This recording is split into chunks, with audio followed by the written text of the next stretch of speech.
Welcome back to the next episode for the Dwarf II, the night shots.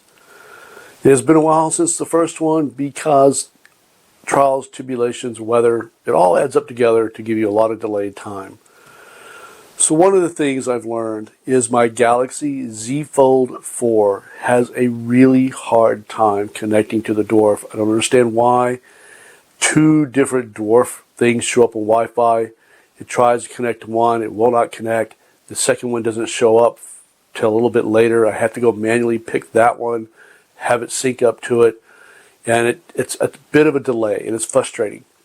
While my Galaxy S Tab 9 Plus, not 9 Plus, my 7 Plus links up to it immediately. So there's something about the phone, and it took me a while to kind of figure out what was going on with that. And that was a clear night I was trying to do a recording. And then as I was going along doing a recording, when I was doing the screen recordings of the phone, for some reason, it didn't save them. So when I was doing the post-processing later the next day, nothing was there. And then it got cloudy. And we had rain and cloud for several many days in a row. Finally, last night, knowing how hard it was going to be to connect to the phone, I did that all ahead of time, got it connected. And then it did the screen recordings, and the screen recordings went perfectly. So, again, this is not one of those hobbies that you can just jump into and run with it. Sometimes you have technical issues because you work with so much different technology. You're trying to link it all together or have it coexist together, and it becomes a little frustration sometimes. However, not to put you off, the Dwarf II, I understand, links to iPhones and other Galaxy phones, not the Folds, perfectly. And like I said, with my tablet, the large screen, it links immediately. So with that said, let's jump into the video that I did last night, the screen captures, and some of the post-processing that I did. And we'll talk about the use of the Dwarf II and what my thoughts of it are. See you in just a few. Okay, welcome to the night episode of the Dwarf II. I've got it out here in the backyard. We finally got an excellent night for looking at objects. It's calm, no breeze, which is going to make going to be really nice. 60 degrees, pretty wonderful down here in Central Texas. So I'm going to go after the Rosette tonight, and what I do here is I actually set my on a tripod, it's a separate tripod, a large tripod. It's a Manfrotto 550, and then I have a Manfrotto heavy-duty ball head on it as well. And I have the tripod itself leveled, and then I have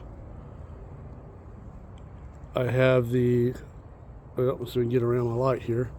I have the tripod, or the actual level on the tripod leveled, or on the ball head leveled as well. It's really frustrating trying to keep the light where it's supposed to go. So anyway, it's turned on, it's ready to go.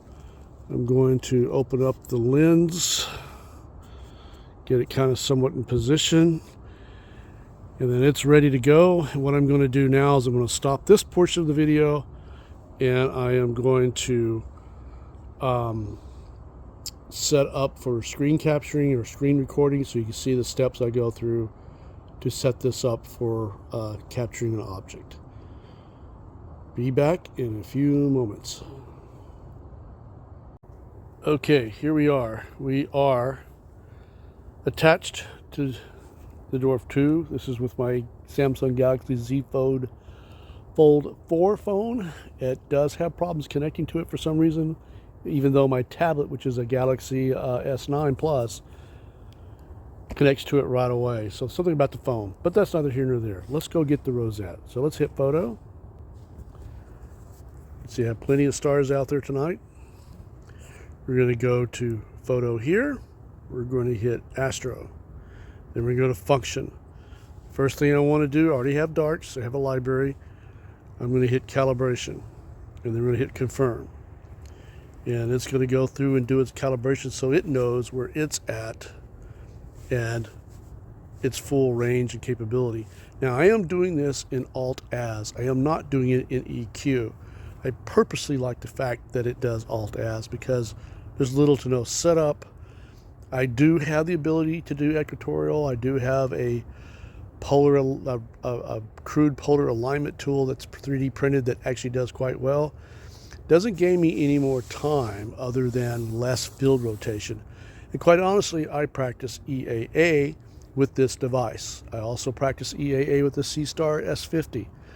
If I want true astrophotography, I'll break out my expensive equipment, which we will see some later. Okay, calibration success. Let's move on.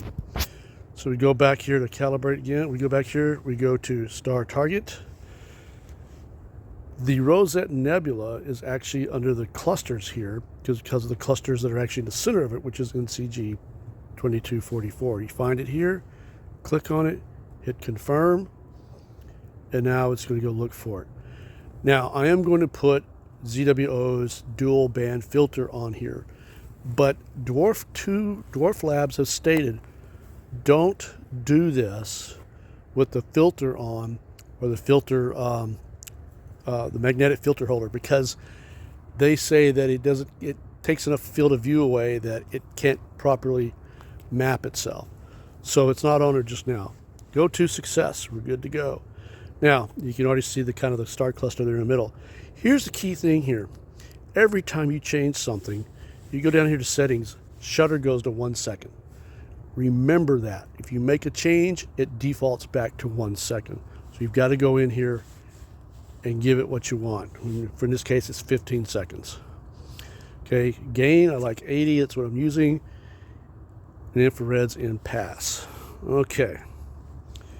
Now, that's the settings, quick and bait. Now you can do exposures, you can do tone, your white balance is set to auto, my brightness is 0, my contrast is 0. I'll just leave everything as 0. And we'll leave it at that. So we'll go back to exposures, make sure nothing changes. Then we're going to go up here to features. We've done everything there that we can think of to do, which is just right at this point, tracking. I am saving FITS files. I never really pull them off and do much with them. If I really want to spend the time to do a lot of post-processing, a lot of stacking, I got better equipment for that.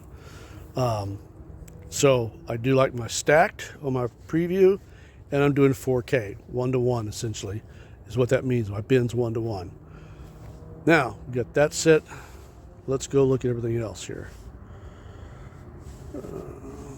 Let's get rid of that. Let's go to focus. Let's see if it autofocuses well or not. Let's see what it does. Let's give it a chance here. Sometimes it does really, really well. Sometimes it doesn't. So we'll see what it does here. Have plenty of stars. It's dark enough here. I am in a Bortle 7/8 sky, and it's leaning more towards 8 every year we go through as this town's growing big time. So I have a lot of light pollution. The sky is very bright at night. I got neighbors around me. I got a school across the street, brightly lit up. And if I'm in the front yard, I'm shooting under a street light. Tonight I'm in the backyard. It's a little less intrusive. Here we go. Focus is done. It actually looks good. We're in tracking NG's 2244. One more time, I'm going to go back in here. See that? Shutter 1. Every time you make a change, it changes. Go back and check it every single time before you start capturing. I can't stress that enough. I've been so frustrated in the past, not realizing that every little change defaults back to 1. Okay, so we are at 15.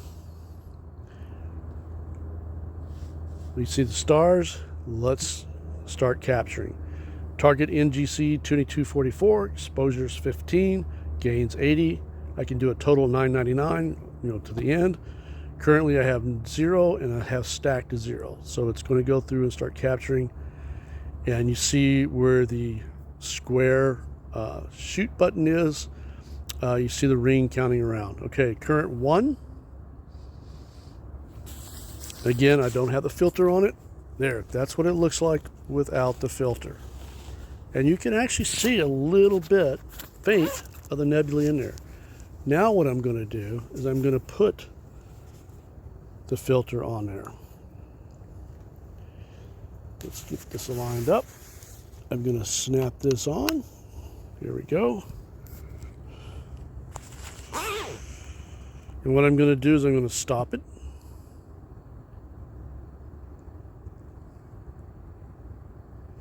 Takes a few minutes to stop.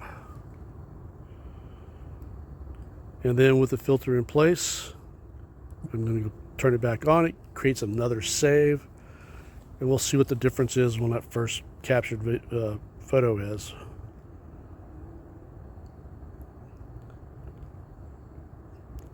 Now, I'm not going to do a whole lot of stacks tonight because this is just a demo. But I am going to show you what it does at about 100 stacks. So there's stack 1.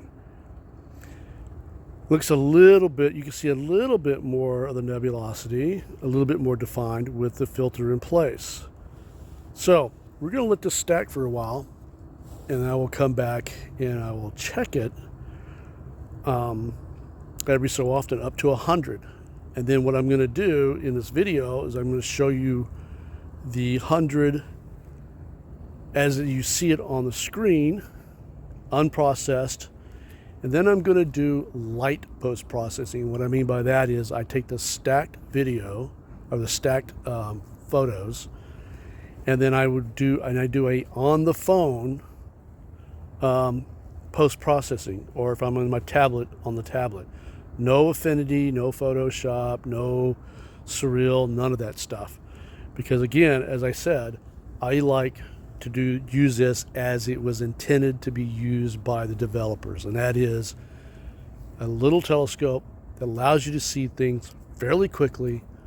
It's wonderful for star parties, it's wonderful for outreach, it's wonderful for friends and family, so forth and so on.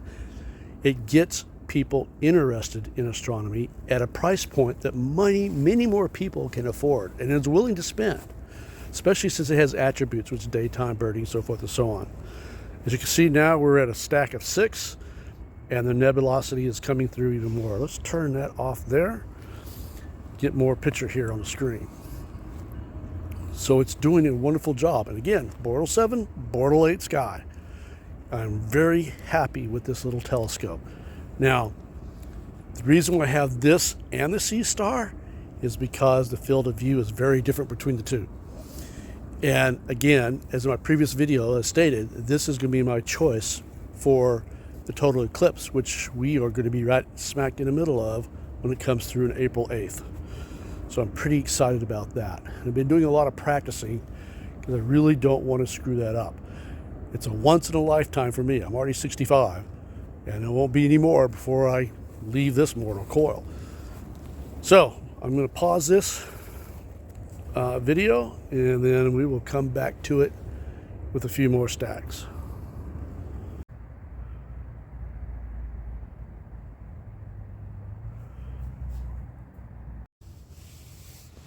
Okay, here we are, actually a little bit past 100, at 106. As you can see, this is a direct recording off my screen, no post-processing, no adjustments, and actually the Rosette's looking quite good for just a stacked EA type image right on the screen. This is why these little telescopes like this appeal to the general public, because you can see things fairly quickly and the price point. So there are more people buying astronomy type equipment like this than there have been in the past. I see so many new people out there buying, ordering mine. And I've talked to a lot of people at where I work and outreaches I've done, and I have several people that I know have never thought about astrophotography, EAA, astronomy in any terms until they saw this. So it's a win-win for everyone. The company who makes it, for the people like me who try to get other people interested in, This is great for schools. I'm going to take this capture. I'm going to do some minor post-processing on the phone, and then you can be your own judge as far as if it's something that you would like to have or not have. But me, even though I do a lot of dedicated astrophotography, I love this little unit because between it and the Sea Star, I can throw them in the back of the car, travel anywheres, put them up and go. So with that, I'm going to stop this recording and I'm going to do a little post-processing and we'll see what it looks like at the end of that. Okay, I have stopped the recording. I'm back to the home screen. I'm going to pick up album. I'm going to go find my stacked result, which is here. And I'm going to download this to my phone. That's because I'm just going to do some very minor post-processing on the phone itself. I'm not going to stack all the individual frames, so forth and so on. That's standard AP process. You can do that with this. You can actually get some pretty darn good results. You see them all over the internet, whether it's Facebook or Astro or whatever. Even Cloudy Nights. There's some really fantastic work that people have done out there. But again, I'm showing you how to use it for EAA purposes. And we downloaded it. Let's go into our file and voila, there it is. And then I do very simple post-processing on the phone here. And one of my favorite programs is Polar. So go over here, find it. It's the one I want. Let's go in here. Now you can see my artifacts very clearly. Lower right, left side. You can see where the field rotation kicks in pretty quick at 100 frames. So at 15 seconds, if I did polar align it, I get a whole lot more frames without the field rotation, or very, very negligible field rotation, depending on how good my polar alignment was when I started it. And I'm going to adjust. Well, let's not adjust just yet. Let's get out of that. What I want to do first is I want to get rid of that field rotation. Okay, more like that. Okay, okay that. Then there's a couple things you can do. I can go back into adjust. I can do the magic wand. It does its own little thing. It does bring it out, but the rest of the sky looks pretty trashy, so we don't want to do that. So if I want to go and adjust and do it on my own, I can get the color in a little bit better as far as the reds go. My detail, clarity, bring that up a little bit. One of the things I always do is denoise it so it doesn't look quite so trashy. And then I can go into effects and pick my dehaze, bring that down a little bit. And then if I want to, I could go to my color channels, kind of tone down the blues, so forth and so on. But you get the general idea that very basic, quick post-processing makes a difference. Now, if I go in and do true 100% AP post-processing, I can clean all this up even more. But this just gives me a quick look. But I'm going to exit out of all that, go back to the way it was. The only thing I'm keeping is the where I cropped out the field rotation. So since I like that, I'm going to go up here. I'm going to save the photo. I always save in PNG. Go back here, save new photo. Now when I come out of this, I go back into here. There's my cropped version, which on its own, for EAA purposes, doesn't look bad at all. So there you have it, the quick EAA use of the Dwarf II, standing in a Bortle 7-8 sky, leaning more towards 8, in the backyard, with lights coming from the house, so forth and so on. Again, using ZWO's dual band filter. It's for something just to see and enjoy your night out. I highly recommend the Dwarf II. for the wider field of view that it has.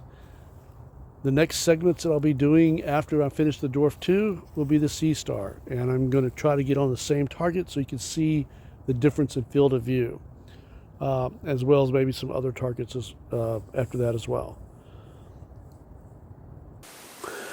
Well, you've seen what I can do with it for EAA. The Rosette's a nice target. The field of view with this particular scope is very nice. And what I did is I did decide to do some post-processing. So what I did is I did download the darks, I did download the individual files, and I ran it through Affinity. My version 2, 2.4 just came out actually. I like Affinity Photo because of the fact that it has astronomy stuff built into it. It has stacking built into it. It has filters for astronomy built into it. And it has the same power, if not more so, than Photoshop. And Affinity, you buy it, you own it. I don't like subscription services. When I can get away from them, I do. So what I'm going to show you now, I'll leave you with the last couple of frames here of post-processing. The key thing with Affinity 2 is you got to tell it what the Bayer matrix is, GBRG or whatever it is. I did 2 different ones. One of them is actually what it's supposed to be for the Dwarf 2. The other one I picked the opposite, and it came out with blues for the nebula, which is totally wrong, but it still looks kind of unique. And I'll show that to you. It's kind of an artistic view, if anything. But the red that came out using GBRG came out really nice. So I'll leave you with those 2. And until then, I will see you out there in the next episodes. We will start the Sea Star S50. See you then.